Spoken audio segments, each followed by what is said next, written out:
Salut la gang, ma gang de curieux compulsifs. J'espère que vous allez bien. Vous êtes à un nouvel épisode du balado. J'essaye d'arrêter le seul podcast dont l'objectif du podcast, c'est d'arrêter de faire des podcasts. Mais comme vous commencez à le savoir, c'est pas facile. On a de la difficulté à arrêter parce que présentement, on est pris dans une espèce de spirale infernal où est-ce qu'on se met à parler et à échanger avec des gens qui sont étiquetés un peu avec la droite politique au Québec ou même dans le passé avec des gens qui étaient plus du côté, on pourrait dire, hétérodoxe quand on a parlé avec des scientifiques dans les dernières années dans mes autres projets de podcast, des gens qui sont à l'extérieur des consensus. Et on a de la difficulté et même une impossibilité présentement à réussir à aller booker des invités qui sont du côté gauche du spectre politique ou issus peut-être de la diversité, pourrait-on dire ça comme ça. Pas pour faute d'essayer, je dois vous dire, mais présentement, les refus s'accumulent et les acceptations se font rares. Donc, à suivre, à suivre. C'est pas pour à défaut d'essayer, mais étant donné que les symptômes dont je souffre, hein, cette curiosité compulsive qu'on appelle ici à la bonne franquette, entre vous et moi, bien sûr, le TOC au carré, le trouble obsessif de la curiosité compulsive, ben, il y a deux mots importants là-dedans, c'est obsessif et compulsif. Et dans mes symptômes, ces deux mots-là prennent beaucoup de place. Donc, mon obsession va me forcer quand même à continuer d'essayer d'aller en chercher pour essayer d'avoir une espèce de semblant au moins d'objectivité ici, parce que en tant que curieux compulsif, je ne sais pas pour vous, mais moi, de mon côté, ma curiosité, elle va de tous les côtés. Right? J'ai pas envie d'être juste curieux à droite, j'ai envie d'être curieux à gauche aussi pour voir un petit peu c'est quoi le portrait global et c'est quoi les terrains d'entente qu'on peut trouver si jamais on veut avoir des gens qui font une base ou une fondation commune pour aller vers l'avant et l'objectif de créer un monde meilleur, le paradis sur Terre, hein, qui c'est bien sûr, je dis ça pour appeler à la gauche, évidemment, on est capable, la gang, un beau paradis communiste où tout le monde fait 10 millions par année et il n'y a plus d'argent, il n'y a plus de taxes, whatever, tout le monde a de la bouffe par abondance. On est game d'utiliser, de prendre en considération ces opinions-là ici et de voir c'est quoi les arguments derrière. Fait que, message à l'univers, vous viendrez nous parler, on est intéressé ici à vous parler. Faut pas se décourager, gang. On va réussir à arrêter grâce à vous, à votre écoute et à mon obsession tranquillement. Mais entre-temps, coudonc, ben, qu'est-ce qu'on va faire? On va continuer à parler avec des gens qui sont un petit peu plus à droite de l'échiquier politique. Parce que ça a l'air que les autres sont très ouverts à la conversation présentement, même si on n'est pas nécessairement d'accord non plus. Et aujourd'hui, ce qui est vraiment le fun, c'est qu'on va sortir un peu des sentiers battus des derniers podcasts qu'on a fait dans les 8 dernières années. On va aller dans un domaine qu'on n'a pas tant touché, c'est celui un petit peu plus de la politique active, avec quelqu'un qui a vraiment participé à la politique lui-même. Mise en contexte rapide, depuis le printemps environ, dans mes algorithmes Facebook et surtout sur X, il y avait un personnage qui venait dans mon feed ou dans ma maison sur X. Et ces interactions, je trouvais ça intéressant parce que je voyais qu'il interagissait avec toutes sortes de personnalités importantes, si on pourrait dire, dans le monde de l'univers de la droite politique au Québec, que ce soit bien sûr la droite de Québec, communément appelée, le podcast de Yann et Frank, le Parti conservateur du Québec, des gens comme Jeff Fillion aussi à Québec. Et Jeff, il disait, il faudrait qu'on t'invite au show et tout ça. J'étais comme, mon Dieu, mais c'est qui cette personne-là? Et là, j'ai vu le nom, il s'appelait Raphaël Cavalière. Et là, à un moment donné, je me suis dit, je vais aller voir un peu c'est qui. Je suis allé voir. Et là, j'ai vu la photo de Raphaël Cavalière. Et tout de suite, j'ai eu un flashback en 2021, je pense, ou 2022, lorsque Éric Duhem lançait sa course à la chefferie du Parti conservateur du Québec. Et je me souviens d'avoir écouté peut-être trois, quatre lives dans ce temps-là, parce que si vous écoutiez le projet des années 2022 à 2024, ça s'appelait Franc-maçon et on était très intéressé par le mouvement de résistance aux mesures sanitaires, la résistance web qu'on pourrait dire. Et selon moi, mon objectif, mon impression, c'est que c'est vraiment ce mouvement-là qui galvanisait à ce moment-là la popularité et le mouvement sous Éric Duhem. Il avait un petit peu regroupé cette énergie-là pour faire sa campagne, si on veut, pour le Parti conservateur du Québec, pour la chefferie. Et à ses côtés, dans les lives, on voyait des fois le visage de cet homme-là que j'ai reconnu sur la photo, qui s'appelle Raphaël Cavalière. Alors, je lui ai lancé une invitation pour voir un peu, mais qu'est-ce qui s'est passé entre l'élection d'Éric Duhem puis aujourd'hui? Et suite à ton expérience, ton implication, comment vois-tu un peu le paysage politique présentement et celui de la droite du Québec? Alors, il va nous joindre aujourd'hui. Je vous le présente à l'instant. C'est un homme qui se décrit comme un nationaliste, un conservateur pur jus et un homme à la poursuite du bonheur, tout simplement. Raphaël Cavalière, salut mon cher et bienvenue à J'essaye d'arrêter en forme. Oui, très en forme, mais toi? Ça a l'air Ah d'être oui, en pomme, hein? Fait que, super en forme, merci beaucoup. merci Gab, merci de m'accueillir, premièrement. C'est un grand plaisir d'être. C'est rare que j'ai l'occasion de parler publiquement, à la différence de certains que tu as nommés juste avant, donc qui ont l'occasion justement de parler quasiment tous les jours. Puis c'est vrai que Jeff Fillion m'avait invité. L'invitation tient toujours. Je vais peut-être y aller, qui sait, éventuellement. On a beaucoup de points qu'on accroche beaucoup sur plusieurs sujets ces temps-ci. Mais c'est pas nouveau, là. C'est des sujets qu'on accroche depuis 5, 6 ans déjà. On va parler de ça aujourd'hui. Ça me fait très plaisir d'être avec toi. Voilà. Ben, le plaisir est vraiment partagé. Puis en effet, tu es une des personnes pour qui ça a été dur de se préparer. Comme je te disais un petit peu avant, j'essayais de checker, de gratter les fins fonds des caniveaux de YouTube pour voir qu'est-ce qu'il y avait de toi en termes de podcast et tout ça. Il n'y avait pas grand-chose. Fait que je me suis préparé plus généralement. Et de toute façon, c'est pas grave parce que le personnage que tu es et ta carrière, il y a énormément de matériel juste avec ça en soi. Puis ce qui est le fun de mon côté ici, ce que j'aime faire, c'est d'avoir un point de vue vraiment large, là. Tu sais, il y en a qui disent un vol d'oiseau. Moi, j'essaie d'avoir un vol sidéral un peu sur les différentes situations, tout ce qui se passe un peu sur la planète, puis des fois de zoomer in sur la politique du Québec. Puis toi, c'est comme si tu avais vraiment des cordes tendues avec plein de personnes importantes, tu sais. Fait que tu gravites dans une espèce de réseau quand même évidemment, c'est niché, tu sais, donc c'est dans la politique active, donc c'est pas quelque chose qui touche la majorité de la population en termes de réseau puis de conversation, mais ça donne, je pense, un point de vue un peu sur une petite fractale de qu'est-ce qu'est la politique globale au Québec, ton expérience et tout ça. Fait qu'on va jaser de ça aujourd'hui, puis on s'élargira à d'autres sujets sur peut-être, tu sais, justement, parce que là, tu dis que tu as des points communs, points différents avec ce qu'on peut appeler la droite pirate. Et donc, selon toi, ton point de vue sur la droite générale là, en 2025, c'est quoi? Puis vers où on s'en va? Parce que tes affiliations politiques ont l'air de se transformer aussi. Fait que, écoute, ton implication dans le Parti conservateur d'Éric Duhem, premièrement, ça l'a commencé quand? Ça l'a-tu été lorsque tu as vu que Éric Duhem a décidé de lancer sa campagne? T'aimais Duhem, t'as dit je me joins à lui. T'étais-tu déjà avec le PCQ avant et un conservateur de ton propre historique? Peut-être place-nous un peu les pions sur ton histoire Ouais, personnelle. je vais essayer de faire ça court, ça pourrait être long, Ouais, ouais. ce bout-là. Comme je l'ai dit tantôt, il y avait un mouvement très.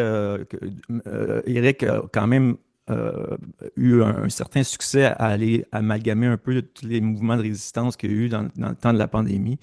Mais ça sort pas de nulle part, là. Tu sais, avec le temps, avec le recul, je suis capable maintenant d'avoir un regard plus juste là, sur d'où ça sort ce Parti conservateur du Québec. Moi, quand je joins le Parti conservateur, en fait, comme pour répondre à ta question, je joins le Parti conservateur avant l'élection d'Éric Duhem comme chef. Moi, c'est quand Éric Duhem annonce publiquement qu'il veut se présenter comme futur chef du PCQ pour remplacer Adrien Pouliot. C'est là que j'écris un petit courriel à Eric, puis que je m'intéresse simplement à venir l'aider pour son élection à la chefferie. Mon implication commence aux alentours de octobre 2020. Donc, c'est assez tôt par rapport à tout ce qui toute la suite, là. Ouais, OK. On est au début, on est à peu près, tu sais, au début de la pandémie. En fait, la pandémie commence autour de mars-avril 2020. Ouais. Euh, Pendant l'été, il commence à avoir des mesures sanitaires là, qui sont mises en place par la CAQ. C'est sûr que moi, à ce niveau-là, on en reparlera tantôt, là, mais tu sais, c'est sûr que même si je crois que l'État doit prendre des décisions souvent aligner les gens vers une certaine moralité, tu sais, des décisions plus que, tu sais, on dit souvent la droite, l'État doit se tracer du chemin. Moi, c'est pas mon analyse, c'est pas là où je loge. Tu sais, je suis plus OK. dans l'État qui doit prendre des décisions, qui doit enligner la population vers je dirais pas un idéal, mais presque, là, tu sais, surtout au niveau de la nation. Finalement, il faut que la nation canadienne-française, la nation québécoise, survive. Je veux que mon fils continue à vivre dans un Québec francophone, puis un Québec québécois. Tu sais. Donc, à ce niveau-là, je suis quand même ambivalent par rapport à ce que fait la CAQ, parce que je suis quand même Je trouve que la loi 21 et la loi 96, ça va dans la bonne direction, mais il reste que quand un État devient un gestionnaire de tous les petits détails de la vie, puis c'est sûr que la pandémie, moi, euh, j'avais pas peur comme tel, mais j'avais peur pour mes parents, par exemple. Tu sais. Je savais qu'il y avait un danger réel, que mes parents qui ont 80, à ce moment-là, qui venaient de tourner à 80, là, ils ont 83 ans. Enfin, il y avait presque 80 ans. Fait que, tu sais, c'est sûr que j'étais quand même inquiet pour leur santé. Donc, j'étais pas contre toutes les mesures, mais quand ça venait de la surréglementation, moi, pour un gouvernement, doit faire des lois, ne doit pas faire des règlements. Tu sais. Les règlements, ça, c'est quand c'est rendu que c'est micro-géré, donc un État même un État qui est gestionnaire, un État qui est ben, c'est ça, qui micro-gère tous les aspects de la vie. C'est sûr qu'on a un point commun avec la droite que tu dis, la droite pirate, là. Moi, je l'appelle, de plus en plus, j'ai tendance à l'appeler la droite André Arthur. C'est peut-être, OK. c'est pas péjoratif, c'est vraiment historique. J'ai l'impression il y a une continuité dans cette. C'est des gens qui font de la radio, parler, engagés, très politiques qui se présentent même à des élections. Tous ces gens-là, que ce soit Duhem, que ce soit Fillon. Fillon a été candidat à la mairie de Québec la première année que Régis Labaume a gagné. Ouais, ouais. Ensuite, Yann Sénéchal, pareil, il a été candidat pour la DQ avec Mario Dumont, je pense en 2008. Donc, au moment que la DQ c'est comme décomposé, là. Mais donc, il n'a pas été élu. Même chose, là, Moret, on ne sait jamais, mais peut-être qu'un jour, il va se présenter à quelque part, on ne sait pas, mais ils ont tous un intérêt pour la politique. C'est de ça qu'ils parlent, Ouais. surtout, là, tu sais. Fait que c'est de l'opinion, puis ils sont capables de mobiliser beaucoup de gens aussi. Puis ça, Filion le fait depuis des années, là, tu sais. Je me souviens des manifestations à Québec dans le temps que Choix était que le CRTC voulait enlever la licence à Choix, là. Tu dois savoir parce que t'habites encore à Québec, je pense, à ce moment-là. Je sais pas quel âge tu avais, là, mais ça, Ben, c'est à écoute, la fin des je me années suis, 90. ouais, c'est ça. Je me suis expatrié à Montréal pendant plus que 10 ans et je OK. suis de retour à Québec. Mais à ce moment-là, mais je viens pas de Québec non plus, mais à ce moment-là, j'étais à Québec. Et oui, j'étais très conscient de ça parce que je faisais partie des gens qui écoutaient Choix. Fait que toute la montée de Filion et de toute cette épopée-là, je l'ai quand même vécu de premier plan, là, même plus que tous les gens avec qui je me tenais, parce que les gens écoutaient pas tant Choix dans mes cercles. Fait que j'ai vécu ça. Et d'ailleurs, je vais faire une mini parenthèse pendant que j'ai pris la parole parce que tu as raison. Tu sais, je sais pas si j'ai dit droite pirate, mais j'écoutais Joey Obey récemment. Il a été à faire un show à Génération Oui. Oui, oui, Il disait que j'ai vu eux passer. autres, ils voyaient ça quasiment comme négatif, là, comme un insulte de se faire appeler droite pirate, je pense. En tout cas, je voulais pas dire ça comme ça. C'était plus dans le sens de étiquette générale, là, tu sais, pour parler. Comme d'ailleurs, droite de Québec, ça veut pas dire que tout le monde est à Québec seulement, tout ça. Mais là, c'est juste pour Ouais. qu'on se comprenne dans les termes. Là. Fait que, comme quand on dit les woke, bon, c'est pas juste négatif ou un insulte, là, c'est plus pour étiqueter un groupe de personnes. Là. Fait que, excuse-moi, mais ouais, fait que oui, en effet, j'ai été assez conscient de ça. Et toi aussi, toi, t'étais-tu à Québec pendant toute cette Non, période j'étais aussi? plus à Québec à ce OK. moment-là, mais j'ai suivi ça quand même beaucoup. Puis j'étais pas non plus réfractaire à ce mouvement-là. J'avais, j'avais pas une opinion, tu sais, j'étais pas engagé là, pour faire survivre le choix là, tu sais, à ce Ouais, ouais, moment-là, ouais. mais j'étais pas non plus, je trouvais ça un peu stupide là, tu sais, qu'ils veulent enlever la licence à une radio parler là, tu sais, c'était vraiment, pour moi, c'était un peu too much, mais tu vois, c'est ça qui arrive avec Filion, c'est que à ce moment-là, je regardais récemment une entrevue que Filion a fait avec comment il s'appelle? Arcan. Donc, sur YouTube, j'ai retrouvé ça par hasard. Un long entrevue à la télé avec Arcan, je me souviens plus c'est quoi l'émission, OK. mais qui a été faite au début de mi-2000, donc 2003-2004, quelque chose comme ça, où il revenait sur les années, justement, son parcours avec les années où est-ce qu'il y avait les scandales avec le CRTC et tout ça. Euh, Là, je puis, mélange-tu complètement? C'est-tu lui qui faisait les francs-tireurs à une époque où je suis complètement dans le champ? non, non, non, Arcan, il faisait une Ah, émission c'était du Trisac. OK, non, c'est ça. ouais, c'était du Bon. Trisac puis Excusez. Martineau. Toi, des fois, Ouais, c'est moi les noms, des fois aussi, je blank, c'est des affaires de même, mais oui, continue. Fait que, ben c'est ça, Arcan, c'est celui qui faisait le show du matin à Oui, 98,5. oui, oui, ça oui, mais Il y avait aussi une émission de télé, mais ça, c'est comme, tu regardes ça, c'est bizarre un peu parce que ça commence à dater un peu, là. 2000, 2003, 2004. Ça pour dire que Filion, à ce moment-là, il y a le discours qu'il y a encore aujourd'hui. Ça n'a pas beaucoup changé. Il y a une certaine cohérence, puis je dois l'avouer, là, tu sais. Il y a une cohérence qui est très impressionnante parce que tout ce qu'il fait, tout ce qu'il dit aujourd'hui, il pourrait dire la même chose. C'est vrai pour Duhem aussi, hein. Souvent, on sort des trucs de Duhem qu'il a fait dans les années 90, même avec Mario Dumont, même dans le temps qu'il était avec le PQ. C'est toujours les mêmes sujets, c'est toujours la même opinion, c'est les mêmes, les mêmes théories politiques, c'est vraiment les mêmes positions qu'ils défendent encore aujourd'hui. Puis je le dis en bien, mais il y a un côté négatif à ça, c'est que est-ce que ces opinions-là, est-ce que ces positionnements-là sont encore euh, valides aujourd'hui? Est-ce qu'ils sont bien adaptés à la réalité qu'on vit? C'est vrai que si on parle, si on va parler, tantôt on va parler d'immigration, on va parler de c'est quoi la droite dans le monde occidental, comment la droite elle est de plus en plus identitaire, puis comment on voit que ces gens-là de la droite que j'appelle maintenant la droite André Arthur, euh, à quel point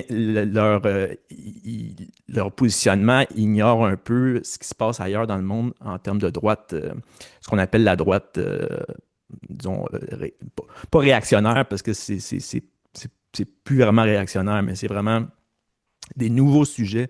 Et la migration des peuples, c'est quelque chose que vit l'Europe, on vit aux États-Unis. C'est pas pour rien que dans tous les pays d'Europe, il y a des mouvements de droite identitaires qui naissent et qui ont du succès aussi. ouais, ben, c'est une Euh, droite. Le mot réactionnaire, en fait, dans ce cas-ci, selon moi, est approprié d'une certaine façon parce que c'est clairement une réaction à tout ce qui s'est passé dans les 15-20 dernières années, entre autres à ce niveau-là. Tu sais, la droite réagit à ça, ouais. à la Euh, prise de possession des institutions, je vais dire scientifiques d'une certaine façon, mais médiatiques et tout ça par une espèce de gauche qui semble plus omniprésente partout, où est-ce que la droite a été évacuée. Fait que là, la droite est comme en réaction, mais c'est une réaction forte parce que quand la droite réagit, elle ouais. réagit fortement, tu sais, mais ça vient pas de nulle part non plus, tu sais. Absolument. Je disais réactionnaire, je veux pas qu'on mêle avec le terme qu'on dit une droite Les réacs, là, réactionnaire. ouais, c'est ça. La réac, là, tu sais, Ouais, qui veut revenir en 1950, là. Moi, je suis pas dans ce camp-là non plus. exact, c'est ça. Je pense pas que la droite, parce que si la droite allait là, puis j'ai rien contre ceux qui veulent retrouver, qui sont plus conservateurs moraux, ou qui sont chrétiens, catholiques, ou peu importe que c'est quoi la chapelle, là, tu sais. J'encourage même ça, là, tu sais, mais personnellement, je suis pas là du tout, là. Donc, je suis vraiment plus dans une droite qui veut incorporer, une droite, je pense, moderne, qui est en lignée avec les défis qu'on a au niveau culturel. Tu sais, c'est évident que c'est la culture qui, euh, qui me porte à avoir une réflexion politique. Tu sais, souvent, j'ai des débats avec des gens. Moi, je parle à plein de gens, tu sais, puis des gens qui sont même plus du côté de la droite. De la droite André Arthur ou la droite pirate, peu importe comment on l'appelle, même qui vont jusqu'à dans le libertarianisme, puis même dans l'anarcho-capitalisme, euh, où l'économie prend une place prépondérante, tu sais. Puis on arrive toujours à un point où est-ce que on ramène certaines personnes de ce camp-là vont ramener toujours tout à l'économie, comme si le but Exact. finalement c'était d'être riche, tu sais. Puis d'être riche, ça peut avoir plusieurs conséquences. C'est sûr qu'en étant riche, la culture va avoir tendance à être plus exportable. Euh, si un peuple qui est riche va avoir une culture qui est plus vivante, qui est plus aimée, ou que les gens veulent plus s'identifier, même à travers le monde. C'est pour qu'on dit pourquoi les États-Unis ont une culture forte. Ben, c'est parce que c'est eux que le progrès vient des États-Unis depuis plus qu'un demi-siècle. Donc, il y a ce côté-là, mais ça finit toujours par être la faim, c'est la richesse. Fait que, ils vont souvent comparer le PIB, par exemple, des pays. C'est-à-dire Ouais. que la Hongrie, ça a beau être un pays qui a une identité forte, puis qui essayent de conserver ce qui fait on est hongrois, ben, conserver leur spécificité finalement, là. Mais leur PIB, tu sais, tu sais, ils rushent là, au niveau économique, tu sais. La même chose avec la Pologne, on va dire. Puis, mais tu sais, pour moi, c'est pas les sujets politiques qui m'emballent le plus. Moi, je vais toujours aller plus du côté de la culture, puis de l'héritage tu sais, je pense toujours à ce que je vais laisser moi, j'ai juste un enfant, là, mais ce que je vais laisser à mes enfants, je dis ça au sens, même si juste un enfant, mais ce qu'on va laisser Ouais, à nos enfants ouais. comme peuple, puis est-ce que ça va être tu sais, la richesse matérielle, ou bien non, ça va être le goût de faire perpétuer pour plusieurs générations encore ce qui fait de nous ce qu'on est, tu sais. Donc, C'est drôle que tu. Excuse-moi, continue. non, non, mais c'est un peu ça c'est pour rapper, là. Ouais. Donc, là, déjà, on a fait un gros tunnel, là. Euh, mais on Ouais, mais était. je veux revenir un peu sur le parti conservateur, mais avant, je veux rebondir sur ce que tu viens de dire, parce que déjà, je trouve ça très intéressant ce que tu dis, parce que je fais un parallèle pour les gens qui suivent. S'il y en a qui n'ont pas écouté, je pense que ça va être l'épisode probablement d'avant, avec directement Frédéric Lacroix. On a parlé d'immigration pendant un épisode complet, tu sais, c'est ses recherches des 4 5 dernières années. Puis lui, bon, il était en train de se dire, tu sais, je suis obligé de me définir comme un conservateur ou comme de droite, parce que aussitôt que tu parles un peu contre l'immigration ou que tu veux, là, tu es automatiquement rendu de droite aujourd'hui, tu sais. Mais alors que l'aspect économique prioritaire, tu sais, sur le marché financier international, le PIB, tout ça, c'est pas du tout dans ses priorités, et quelqu'un comme toi non plus, et quelqu'un comme moi non plus, tu sais. Et lui aussi, il a l'idée de laisser un monde meilleur vers en avant. Tu sais, c'est quelque chose en tout cas, qui rejoint trois personnes comme moi, toi et Frédéric Lacroix, par exemple, tu sais. Mais tout l'aspect d'être compétitif sur le plan du PIB international, tu sais, ça, pour moi, c'est l'aspect matérialiste qui est important en termes de, tu sais, tu veux pas mettre ton peuple dans le trouble, là, tu sais, plus qu'il faut économiquement, mais je veux dire, le bonheur d'un peuple et sa vitalité et sa créativité ne doit pas dépendre de facteurs économiques qui sont décidés par des institutions internationales qui mesurent le mouvement du capital en termes financiers uniquement. Tu sais, c'est d'autres valeurs puis d'autres marqueurs qui doivent être pris en considération. Et c'est drôle parce que pour moi, ce discours-là, c'est un discours qui est gauchiste, tu sais, dans le sens que moi, tu sais, la gauche, tu sais, ils se sont battus pendant, je pense, des décennies, tu sais, le mouvement Occupy, tout ça. Donc c'est ça, en fait, tu sais, ce mouvement-là est quasiment plus associé à la gauche qu'à la droite, selon ma perspective large de la chose, tu sais, fait que je pense, il y a une place là, selon moi, qui peut rejoindre des gens qui veulent avancer, tu sais, même si dans le fin, la finalité de certains détails, puis tout ça, tu sais, il va y avoir évidemment des grosses différences, mais il y a quand même un bassin, je pense, qui doit représenter peut-être même la majorité de la population, je sais pas, tu sais, ce serait à voir. Mais fait que c'est ça, je trouvais ça super intéressant que tu as dit pour ça. Tu répondras à ça si jamais tu veux, mais sinon, je veux te ramener aussi par rapport à juste faire une couple de minutes sur quand tu as quitté le Parti conservateur, parce que ça a brassé beaucoup, puis tu as émis des critiques sur Éric Duhaime aussi après, assez fortes quand même, on peut le dire. Je parle sur X, sur les réseaux sociaux, bien sûr. Et donc, il y a vraiment eu des changements. Puis, j'étais au courant, ben, je me suis mis au courant, je pense, au début de l'été. Tu avais un X qui était épinglé, qui a même eu une mise en demeure par rapport à certains propos que tu as tenus en termes de critiques par rapport au parti. Fait que je vais citer une partie du X, du post X que tu avais fait, puis je vais te laisser rebondir sur ce que tu veux là-dedans.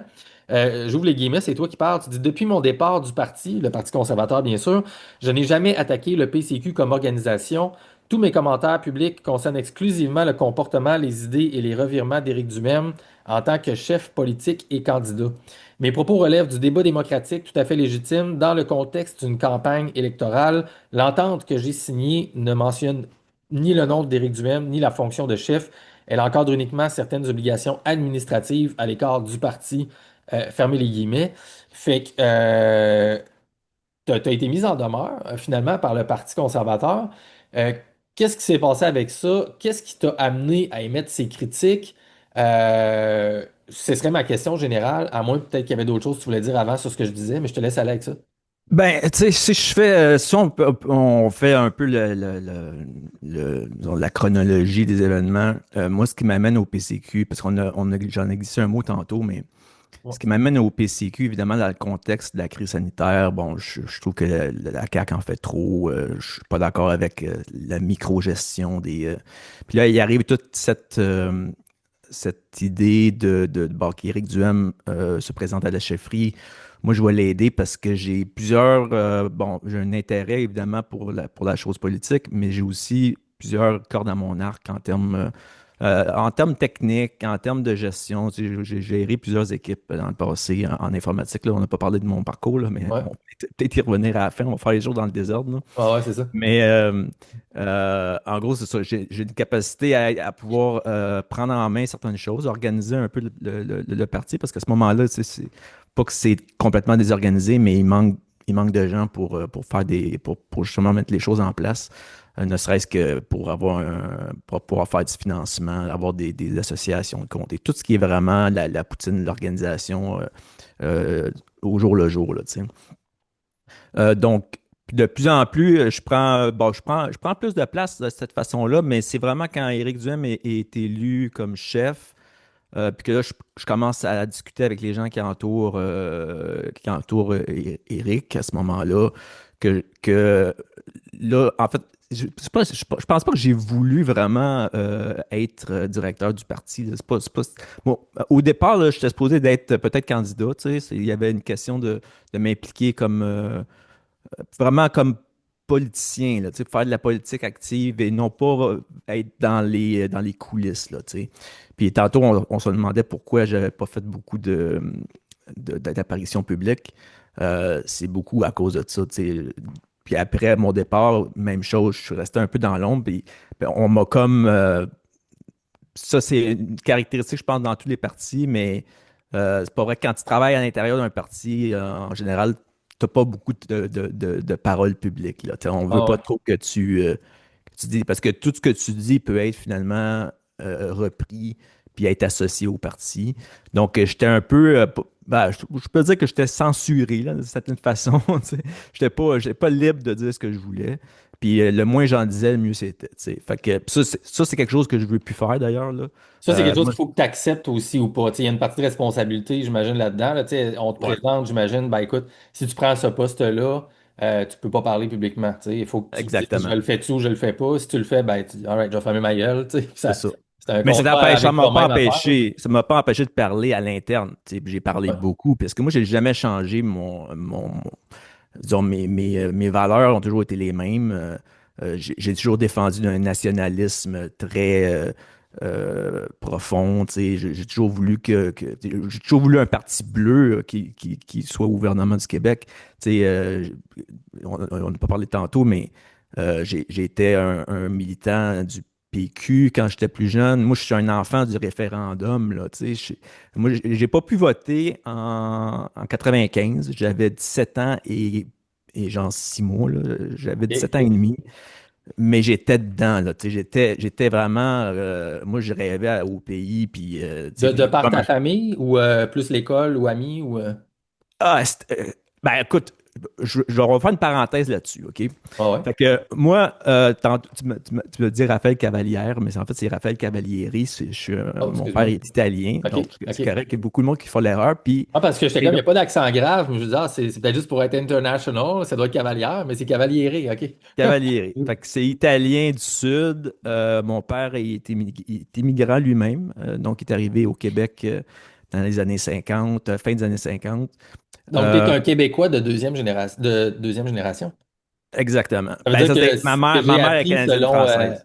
ce que j'ai appris selon Statistique Canada avec Frédéric Lacroix, c'est que tu n'es pas considéré québécois encore. Ça va être tes Non, enfants. non, attends un peu, attends un peu. Ma mère est canadienne-française. Ah, OK, Donc, OK, OK, ma excuse-moi. mère, c'est une Lamarche. OK.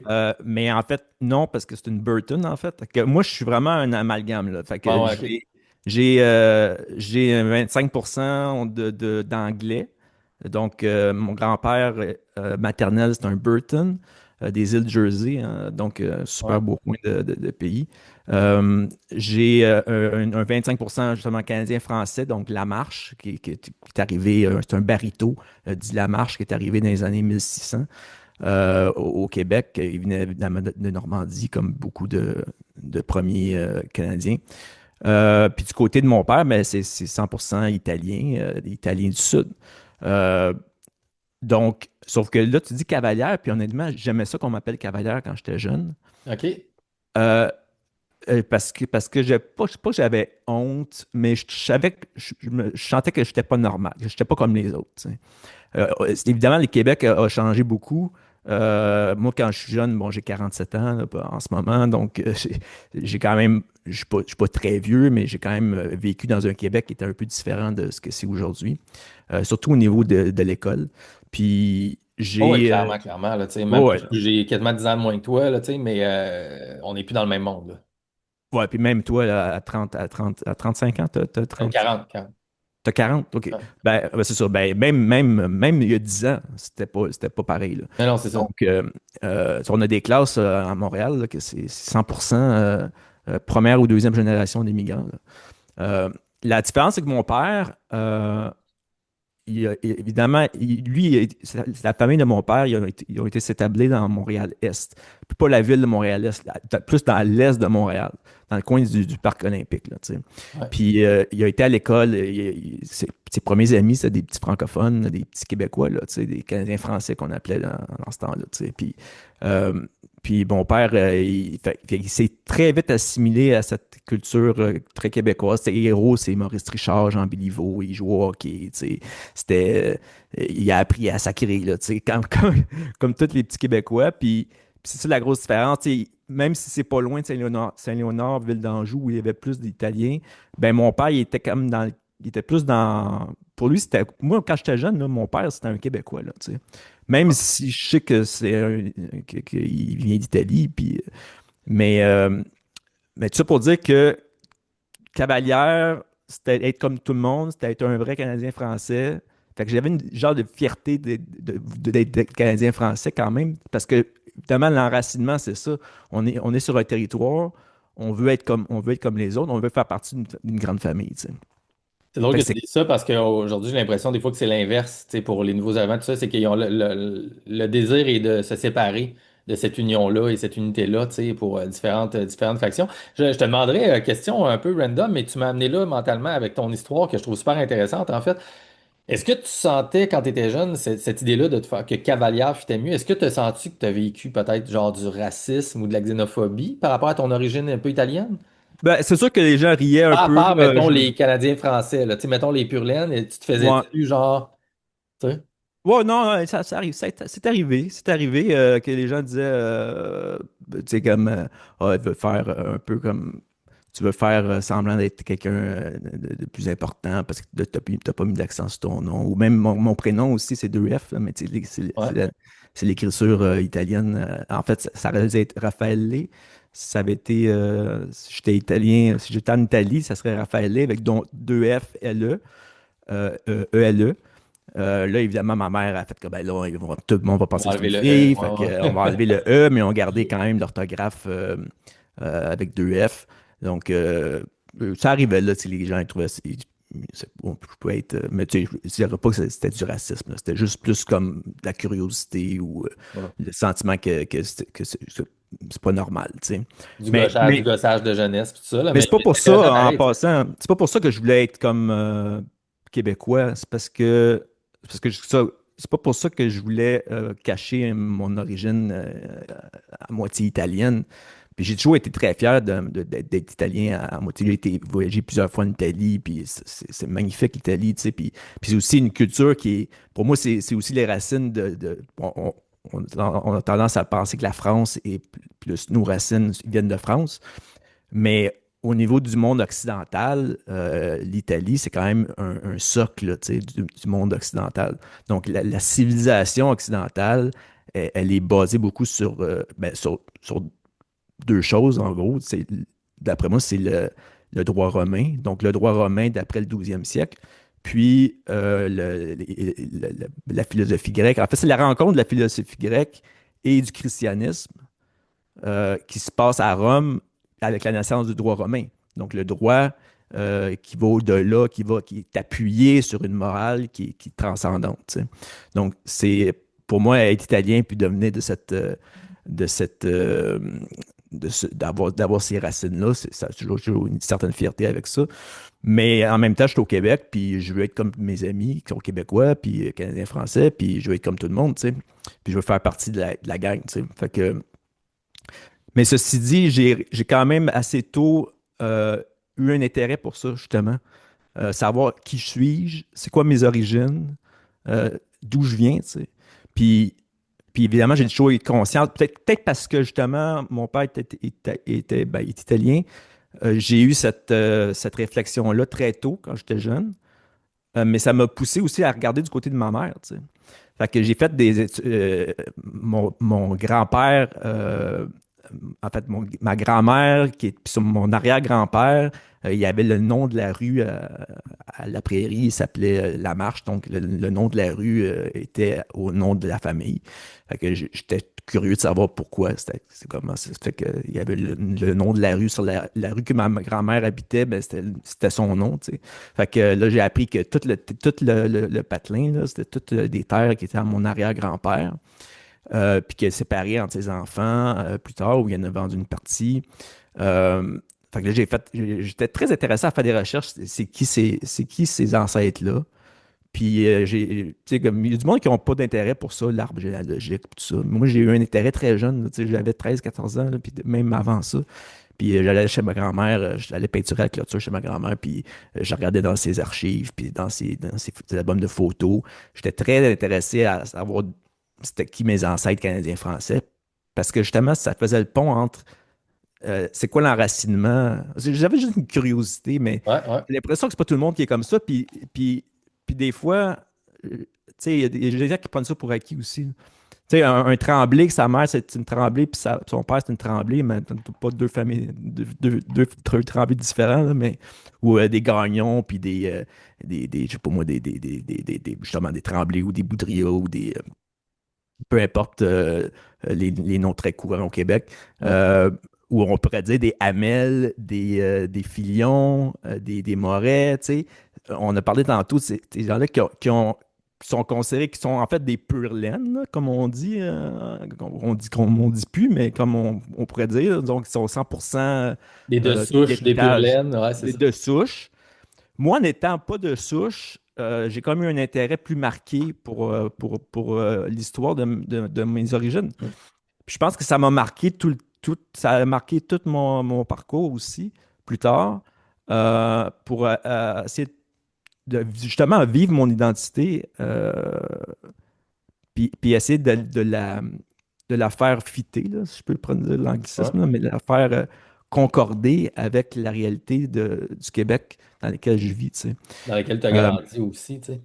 Non, c'est super exactement. intéressant. Puis ça me fait penser j'ai enregistré un autre épisode, en fait, que là, je vais probablement modifier. Puis je sais même pas si on va le diffuser. Avec une fille qui, elle, s'est dit métisse autochtone, tu sais. Puis il y a eu un procès, en tout cas, par rapport à l'appropriation culturelle. Ça, c'est un gros dossier quand même. Parce que moi, dans mes racines, il y a un peu de ça, tu sais. Fait qu'il y a quand on cherche de certains côtés, nous autres, ben, je dis nous autres, mais tu sais, mettons que tu es deux côtés pure laine, mettons, entre guillemets, là. Il y a l'aspect métissage autochtone qui est super intéressant à rechercher, qui m'a moins intéressé, mais d'une personne qui est métisse, mais tu sais, métisse internationale, si on veut, comme toi, c'est un autre dossier complètement, mais c'est un peu similaire en termes de recherche pour te placer puis faire, OK, tu sais, d'où est-ce que je viens finalement, surtout si tu t'intéresses à la politique, tu sais, c'est quoi l'ambiance, c'est quoi que les gens, vers où est-ce qu'on veut aller, mais moi, je suis où là-dedans, tu sais, et d'essayer de réconcilier les différentes provenance, tu sais, puis ceux qui sont issus de l'immigration aussi, même africaine, tout ça, c'est eux autres qui ont tout un autre dossier, tu sais, en arrière de ça quand ils creusent, puis fait que ça fait des fois probablement certaines confusions, puis ça demande un travail intérieur pour harmoniser ça, là, d'une certaine façon, qui est Ouais. pas du tout donné à tout le monde, et comme tu dis, il y en a qui sont pas intéressés, puis sont bien heureux par ça, de leur vie comme ça, puis c'est bien correct aussi, tu sais. Mais j'ai fait le choix quand même assez tôt. Tu sais, à un moment donné, il faut que tu fasses un choix aussi. Puis, tu sais, il faut que tu fasses un choix dans quelle terre tu vas t'enraciner, tu sais. Exact, c'est ça. Puis c'est sûr que moi, tu sais, je parlais pas italien, je parle toujours pas italien, je comprends un peu, mais tu sais, je parle pas. Mon père, comme je t'ai dit, mon père, il s'est très vite assimilé, très jeune. Donc, puis il est marié, évidemment, il a rencontré une Québécoise, puis c'était avec ma mère qui a fait sa vie. Donc, euh, sais, j'ai pas appris l'italien, mais même si j'avais appris l'italien, même le nombre de fois que j'ai été en Italie, que j'ai quand même été souvent, j'étais avec mon père d'ailleurs, au moins à une reprise pendant une certaine période, deux fois en fait. Puis visiter son village, tout ça. Mais il reste, oui, je peux avoir un sentiment patriotique envers l'Italie, mais le sentiment nationaliste, ma nation, à un moment donné, j'ai choisi que ça serait le côté de ma mère. Donc, j'allais m'enraciner. Pourquoi? Mais parce qu'on s'enracine dans un sol, tu sais, ce qui fait la nation canadienne-française ou le Québec, c'est le fait que ce soit un peuple qui vive sur qui s'est approprié un territoire, puis après ça, qui a construit, qui a développé ce territoire-là. Donc, c'est pour ça que j'ai un grand respect pour tout ce qui est ancêtre, tous les gens qui ont façonné le Québec, dans le fond. Donc, à partir, évidemment, la grande partie, c'est des colons français, là, on s'entend. Mais puis aujourd'hui, entre autres, on parle de ça tantôt, mais aujourd'hui, racisme ou est considéré comme un immigrant on est italien, là, c'est plus valide. Là. Je veux dire, on n'est plus, c'est pas comme aujourd'hui, on n'a pas on n'a pas le sceau là, de l'immigrant là, qui a besoin d'être protégé Défendu, ou d'être protégé. défendu. Tu sais, Ah ben là, c'est ça, là, vous n'avez pas la bonne, vous n'êtes pas dans le bon ton, si on prend c'est ça. visuellement Ben, parlant. oui, c'est ça. On n'est pas dans le bon ton, on n'a pas la bonne couleur de peau, C'est peut-être, ça? mais il reste que dans les années 60 au Québec, les Italiens étaient quand même, tu sais, avec tout ce qui s'est passé à Saint-Léonard, justement, on a fêté il y a eu un documentaire là-dessus, là, sur le. Oui, de Félix Rose, Oui, c'est Félix Rose, hein, je pense, le oui. documentaire, l'histoire, pas l'histoire, mais quelque chose de Saint-Léonard, je me souviens plus du nom du titre, là, mais Ouais, ben, c'est un scandale, en tout cas, ouais. D'ailleurs, là, je l'ai même pas encore vu, d'ailleurs, mais tu me fais penser que c'est sur ma liste de choses à faire to do, là, puis je recommande aux gens de l'écouter, même si je l'ai pas vu, je suis sûr que c'est excellent. C'est Euh, très, très, très bon. J'ai été le voir au cinéma l'année passée, puis puis moi, ça ça a m'a dû te rejoint beaucoup. toucher, ouais, c'est ça. Parce que mon père était là-dedans, mais mon père, bizarrement, il était du côté des francophones, parce que lui, il défendait déjà, tu sais, la culture qui est la culture majoritaire ou la culture qui mérite d'être défendue. Tu peux défendre l'anglais partout en Amérique. Ici, ce qu'on a besoin de défendre, c'est le français. Puis c'est plus que le français, c'est la culture, l'histoire du Québec. Tu sais. Donc, je sais pas pourquoi on parle de ça, mais en gros, c'est un peu de là que je viens. Puis là, on a fait une grosse, grosse parenthèse. Mais j'en arrive à arriver avec tout ce bagage-là où j'ai un grand sentiment nationaliste, où j'appuie le PQ, c'est ça. Donc, quand j'ai grandi dans l'atmosphère, moi je suis né en 78, donc René Lévesque est au pouvoir. Euh, S'ensuit le référendum évidemment que j'ai aucun souvenir, mais le référendum de 80. Mais après ça, toutes les années 80, sous Robert Bourassa, c'est toute la montée vers Meach, puis Ouais. vers Charlottetown, tu sais. Puis à ce moment-là, c'est là mon éveil politique se fait à ce moment-là. Donc, avec en réalisant qu'il y a un problème constitutionnel au Québec, puis évidemment, la Constitution qui a été rapatriée, dont on n'a pas signé, qu'on n'a pas signé en 82, moi, mon éveil, disons, à la raison se passe à ce moment-là, dans ces années-là. Fait évidemment qu'avec l'échec de Meach, évidemment que je deviens un partisan du référendisme, puis parce que à ce moment-là, je pense que c'est la seule voie possible. OK. Euh, donc, évidemment, je suis engagé beaucoup pour le oui, même si j'ai pas l'âge de voter, mais je suis quand même engagé. J'ai mon écusson du oui, puis tu sais, je suis sûr que ça va passer. Puis la déception, évidemment, est immense là, pour moi. Là, tu sais, je tombe de. J'ai eu une déprime là, monumentale après l'échec de 95. Je me souviens d'avoir pleuré, là, tu sais. Fait que Puis là, à ce moment-là, j'ai 17 ans et demi. Puis c'est le début de mon âge adulte. Là, tu sais. Fait que je me suis forgé un peu dans cet esprit-là. Puis c'est dur après ça de. Tu sais, quand on dit référendiste un jour, référendiste toujours, ou souverainiste un jour, Ouais, souverainiste ouais. toujours. Euh, Référendisme, c'est sûr qu'on pourra en reparler si on a le temps, mais je suis pas. Pour moi, l'important, c'est pas la manière, mais c'est plus l'objectif. Donc, oui, il faut que le Québec un jour ait l'entièreté des pouvoirs, que ça soit par ce qu'on appelle la troisième voie, la voie de l'égalité, là, si on reprend le vocabulaire de Johnson, mais ou bien non par l'indépendance, par déclaration d'indépendance. À ce moment-là, en 95, ma réaction, c'est ben, pourquoi qu'ils ne déclarent pas l'indépendance, tout simplement, tu sais? Pourquoi ils ont besoin de référendum, tu sais? Puis c'est un. Puis après avoir étudié la question après coup, là, je me suis rendu compte, ben, en effet, tu sais, c'est la voie à Pierre Bourgault, c'est une manière de voir les choses qui auraient pu être possibles. Mais pour des raisons de démocratie, très, tu sais, René Lévesque était quand même un grand démocrate. Euh, je dis pas ça positivement ou négativement, là. Je dis juste que la réalité, c'est que il a voulu passer par un référendum. C'est encore le cas aujourd'hui. Euh, mais l'important pour moi, c'est l'objectif. Est-ce qu'on va avoir le contrôle sur notre nation, sur notre État? Est-ce qu'on a déjà un État, mais est-ce qu'on va avoir les pleins contrôles sur qu'est-ce qui devient, c'est quoi le parcours qu'on a à partir de maintenant jusqu'à la pleine possession des pouvoirs pour administrer notre État?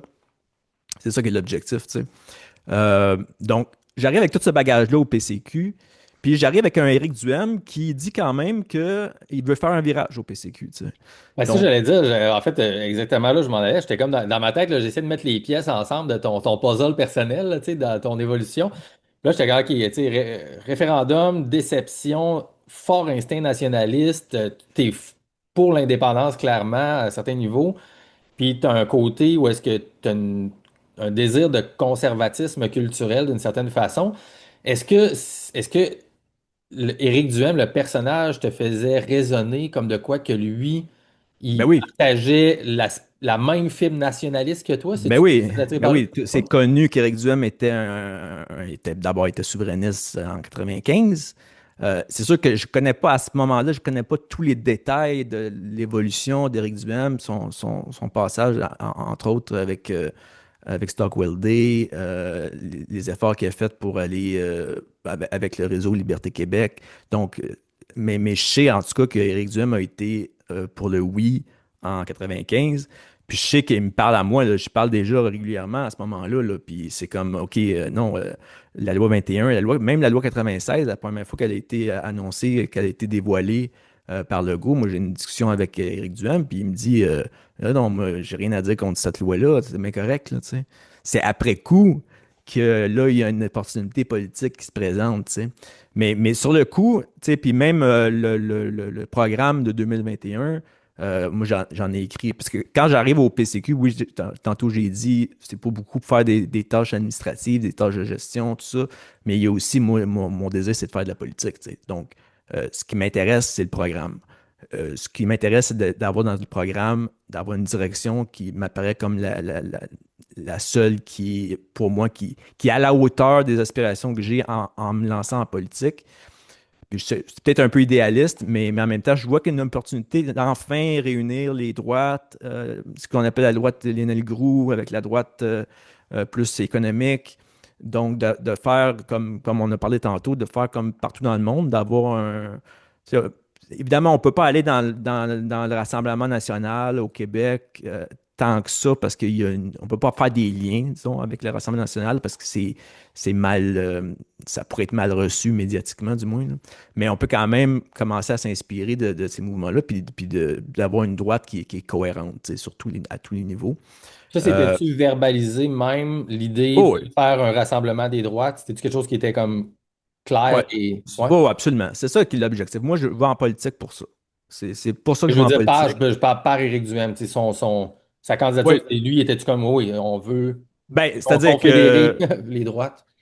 à ce moment-là, je pense qu'il est en réflexion, mais c'est sûr que, comme je l'ai dit tantôt, je sais qu'il est nationaliste. Il se dit lui-même nationaliste. Il y a des choses qu'il me dit des fois, là, comme par exemple, j'ai écrit un courriel ou j'ai écrit un post puis, où je dis la province du Québec. Tu sais.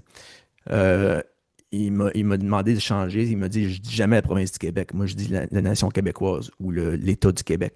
Tu sais, il y a plein de signes de même qui me laissent sous-entendre qu'on est Ça sur la fait même à la longueur bonne d'onde. place, mettons. Ben Ouais. oui. OK. Puis non seulement ça, mais quand je mets en place le programme, parce que j'ai écrit à peu près la moitié du programme. Là. Moi, je me suis occupé des sections là, sur ceux qui lisent le programme de 2021, là, qui est encore valide aujourd'hui. Là. C'est la, la question de la famille, l'immigration, la langue, la culture, puis l'éducation. C'est les sujets là, que je viens de nommer, là, c'est des sujets que j'ai écrits, où je me suis impliqué pour en écrire une grande partie. Euh, donc, vous irez voir le programme. Si vous voyez, si vous regardez ces sections-là du programme de 2021, ben, c'est pas mal là où je veux aller, là, tu sais. Parce que c'est moi qui les ai écrits. Fait que, évidemment, c'est pas mal ma vision de la chose. Puis tout ça passe comme dans du beurre. Je veux dire, Eric est d'accord avec tout ça. Euh, Puis c'est adopté. Puis même Eric, à ce moment-là, il dit aujourd'hui, je me souviens de la conférence de presse qu'il fait en 2021, au mois de novembre, suite à l'adoption du programme, du premier congrès, finalement, depuis son arrivée au PCQ comme chef. Éric Duhem dit bon, mais ce congrès, on conclut ce congrès en terminant le réalignement ou le virage nationaliste du PCQ. C'est ça Ouais, qu'il c'est dit. ça. Euh, puis même Adrien Pouliot, à ce moment-là, pas qu'il est tassé.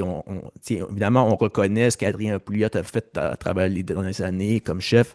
Puis on ne veut pas non plus que tasser la droite économique. On veut garder tout le monde ensemble. Euh, mais en même temps, ce que représente Adrien Pouliot, on n'en veut plus. Là, on ne veut pas avoir un parti bilingue qui base tous ses choix politiques strictement sur le côté économique, qui parle ni d'immigration, qui parle pas de langue, sauf pour dire qu'il faudrait que le Québec soit plus bilingue. Toutes des choses que Éric Duhem savait très bien que c'était un potentiel, que c'était du poison là, pour la politique québécoise. Tu peux pas arriver et dire moi je compte la loi 101 au Québec. C'est comme Ben, tu tu seras jamais peux, pris au sérieux. Ben tu peux. mais c'est ça. Ben c'est ça. Fait En, que en 2045, tu peux, puis probablement que tu vas voler loin. Mais là, encore en 2020, on est encore là. ben, j'espère que ce sera pas le cas, mais tout ça pour Ouais, dire c'est que ça. à ce moment-là, c'est ça qui m'amène au PCQ, puis tout va assez bien. Je te dirais qu'il y a eu un point de bascule, puis Ouais, c'est ben justement, je serais curieux que tu me parles de ce point de bascule-là. Puis, mais en même temps, je voudrais te demander, tu peux-tu euh, me faire une parenthèse, à moins que tu ne veuilles pas en parler, je sais pas, mais tu veux faire une parenthèse sur les gens qu'on appelle les complotistes et l'implication à ce moment-là, parce qu'on n'a pas le choix d'inclure ça dans le même moment où ce qui ouais, est arrivé. Tu sais, il y avait des gens comme Samuel Grenier, puis il y avait des Dan Pilon, puis tout ça qui poussaient leurs auditeurs. Puis là, on parle de dizaines, voire probablement j'ai envie de dire 100 à 150 000 personnes au ouais, Québec ouais. qui suivent ça, qui galvanisent toute une énergie sous Éric Duhem. Donc, même moi, j'ai cru à son discours à Éric Duhem dans la premier mois et tout ça. J'étais comme, bon, mais crème, tu sais, il a l'air d'un gars authentique, c'est un gars de radio, justement, parler, franc-parler tout le temps là. Il a vraiment l'air d'être nationaliste, mais d'amener un côté, OK, tu sais, limite, puis vraiment de vouloir se tenir debout face, mettons, à l'hégémonie gouvernementale du moment, là, tu sais, si on veut. Euh, Quelle place, quelle importance tu donnes à ce mouvement-là, toi, et dans le point de bascule, y a-tu quelque chose en lien avec ça? Tu sais, je sais pas si je vais trop loin, mais Ah, écoute, c'est gros, là. Je sais que ça prendrait probablement 3 heures, là, tu sais, mais ouais, ben c'est de faire tout un jour peut-être que j'écrirai un livre sur la période de la pandémie au Québec puis le mouvement politique qui en est né, mais